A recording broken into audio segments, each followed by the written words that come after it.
What is the minimum score that you need so that your PR application can get approved? And how can you possibly know how you fare compared to other people who are also applying for PR? And the short answer is that there is no fixed score across time. But in this video today, I'm going to tell you how you can get a rough idea of how high your score might need to be so you'll have a good chance of getting your PR. And you can do this by looking at the historical list of cutoff scores, CRS scores that people had that got them an invitation to apply. And while historical data by no means predicts the future, it does give you an indication of what kind of ballpark we are looking at. But before we start, a huge disclaimer up front as usual. I am not an immigration lawyer. I am not an immigration advisor or immigration consultant. All I'm doing in this video is sharing my personal experience and opinion in the hopes that this might help you as well. I could roughly divide up my life into two sections. One is the time before I got my PR, which was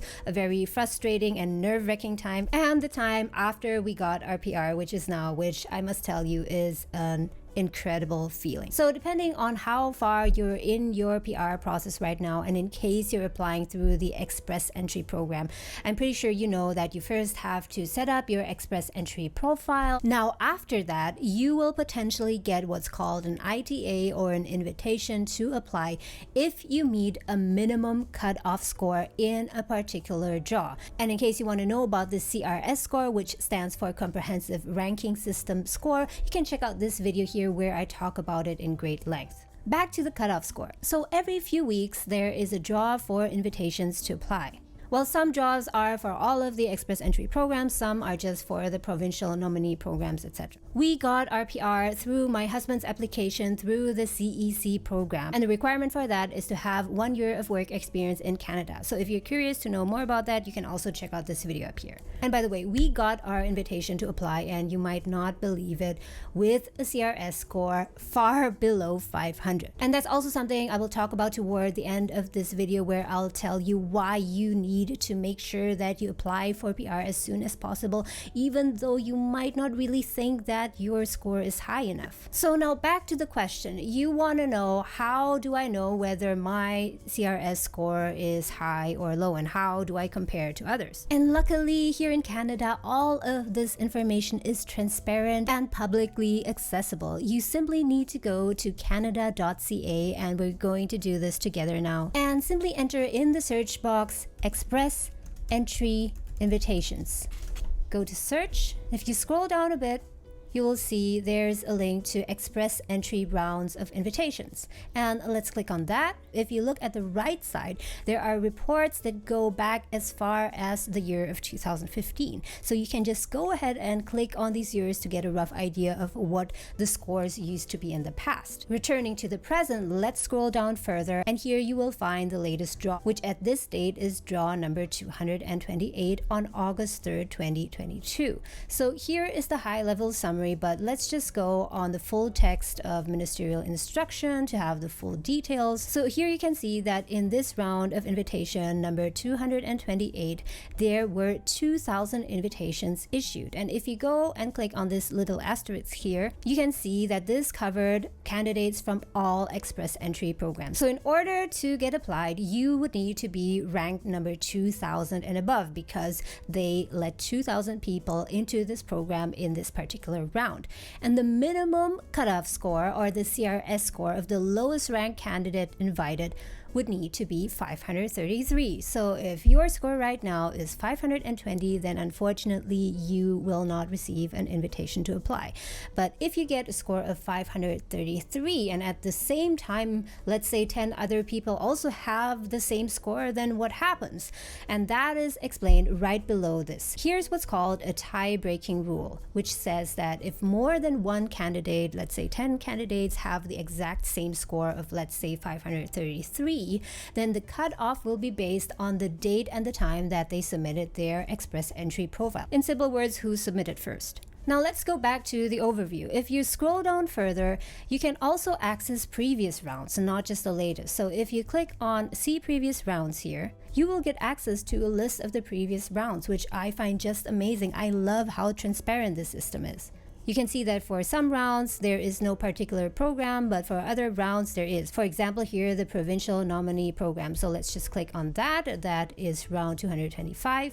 And there were 636 invitations issued, and the CRS score, the cutoff score, was 752. But remember, if you've applied through the Express Entry program, then of course this won't apply to you. Let's scroll down further. This is a CEC invitation round, and here you can see there were 2,000 invitations issued, and the cutoff score was 462. So recently, someone actually asked me in the comment section of another video how you can possibly get approved, your PR approved through CEC if your score is just like 450 or so. The reason that he might ask me that might be because he looked at the recent scores and he saw a cutoff score of 500 and above. So that's what I just want to emphasize here. The minimum score, the cutoff score, is not a fixed score, but it keeps changing. There might be a lot of qualified candidates in the pool who received an ITA, but some of them might drop out. Some of them might not even successfully submit their application. Some of them might submit their application, but then it got declined because perhaps they weren't able to submit the required documents and so on. So the content of the pool, the candidates within it keep changing. New people are added to it, some exit it, and also immigration policy can change from time to time. At times they might invite more candidates, at other times fewer candidates, but over the course of a year or years, of course, they have a strategy. The government has a strategy, a plan of how many immigrants they want to let in. But the number that they admit each month that they send out an ITA to may not always be fixed. So just now I showed you the CRS cutoff score of 462. And I would say that this score, 462, is not a particularly high score. And when we were applying for PR through the CEC program, our score wasn't that high either. It hovered around this number, and yet we got our PR approved. And you know why that was? Because there was an invitation round in the past, and I'll show it to you in a moment, where the cutoff score, you will never believe this, was 75. Yes. So let's get to it. Let's go back to the first page of the overview to the invitation rounds, and let's click through to year 2021, February 13th, where there was an invitation round for the Canadian Experience Class program, and let's click on that. So in invitation round number 176 on February 13th, 2021, the number of invitations issued were 20,332 invitations, and the cutoff score at that time was 75.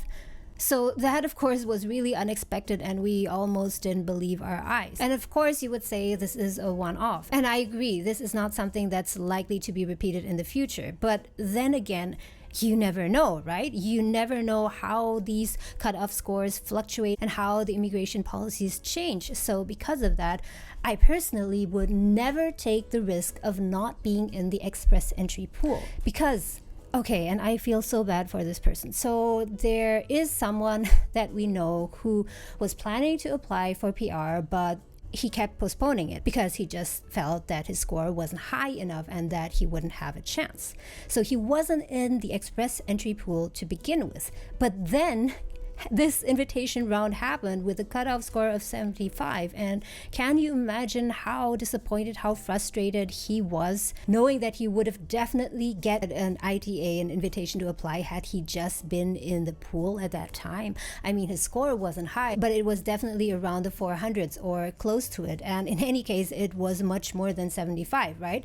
And I'll also later show you one very interesting thing, which is the distribution of scores. So how many people have what scores, so you can roughly have an idea who you are competing against. So now let's get into the really interesting part, which is the distribution of CRS scores. And for that, let's go back to the very first page, which shows the express entry rounds of invitation. And let's scroll down all the way until you get to CRS score distribution of candidates in the express entry pool as of August 2nd, which is the latest one as per this date. So here, if you remember earlier, there were 2,000 invitations issued with a cutoff score of 533. Now let's scroll down down again to the distribution, and here you can see at one glance how many people have what kind of score. So at the very top are the top candidates who have a score of 601 to 1200, and these are very likely people who have a job offer, because if you don't have a job offer, it will be very, very difficult to get this kind of score. And there are 640 candidates. So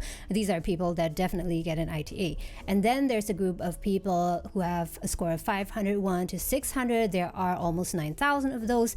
And then there's a biggest chunk which the majority of people would be competing with, which is people with a score between 451 and 500. And there are 62,000 of them. So the numbers that you see under the 62,000, this represents the breakdown of this number. So if you add these together in these different score brackets, it will add up to 62,000. So if we go back up and look at the cutoff score, which is 533, and match that against this table, you will see that the cutoff score lies here in this bracket, around in the middle of this bracket. So there are 640 people who get an ITA from this bracket, and then there are another approximately 1,360 people who are in this bracket who get their PR, and anyone else who is below this in this pool does not get an ITA in this round, and there are a bunch of them. So if you go further down below, if you have a score between 401 to 450, there will be another 57,986 minus your application who are in the same score range. And below that, 351 to 400, there are around 68,000 people. So in total, if you add up everything, there are 238,000 people right now in this pool. So as I said before, historical data does not necessarily predict the future, but from what happened in the past, you can have a rough idea of what is likely or rather unlikely to happen. So if you look at the past rounds and see that many times there are around 2,000 people invited in an invitation round for express entry, then you can just do a rough calculation and see how many rounds it could take until you get your invitation to apply. So let's say that you're in this bracket here. Let's say that you have the upper score in this range, which is 500. So above you there are close to 10,000 people minus 2,000 people who got their ITA, so that leaves you around 8,000 people. So making the assumption, the very unrealistic assumption, that no one else at all enters this express entry pool, no one else applies in the coming months, then there will be 8,000 people above you. And if every month or every 2 weeks there are 2,000 people who apply, then it might take 4 rounds or 2 months until you get your ITA. But of course, in reality, this pool keeps growing. More and more people keep on entering this pool. And if they have a higher score, if they are in this range, then they will be among the people who will get an ITA in the next rounds, and it will take you longer to get yours. So what to do? In any case, don't give up, because as you heard from my case, you never know what happens and what kind of opportunities there will be in the future. Keep at it, keep working on your application, and find ways of how you can improve your score. And this is a video that I'm also thinking about making in the future, how you can possibly improve your scores to be more competitive. But that's a topic for another time. If you guys are really serious about applying for Canadian PR, I made a video earlier over here where I talk about the things that I really wished I knew before I applied for PR. So check that out, that might be useful to you. Thanks for watching, guys, and see you again next time.